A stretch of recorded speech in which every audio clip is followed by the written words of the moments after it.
اگر جانور اتنا لنگڑا ہے کہ وہ صرف 3 پاؤں سے چلتا ہے اور 14 پاؤں زمین پر ٹیکتا ہی نہیں، یا زمین پر رکھتا تو ہے لیکن چلتے وقت اس پاؤں کو اٹھا لیتا ہے اور اس پاؤں کا سہارا بالکل بھی نہیں لیتا،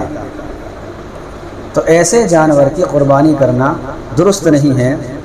اور ایسے جانور کی اگر قربانی کی تو درست نہیں ہوگی، بلکہ اس کے لیے ضروری ہے کہ وہ بے عیب جانور خریدے، اور جس ایسے جانور کو خریدے جس جانور کے اندر یہ عیب نہ ہو۔ تو لیکن اگر خریدتے وقت جانور بے عیب تھا اور خریدنے کے بعد عیب پیدا ہوا ہے، تو اگر وہ مالدار ہے تو اس کے لیے نیا جانور خرید کر اس کی قربانی کرنا ضروری ہوگا،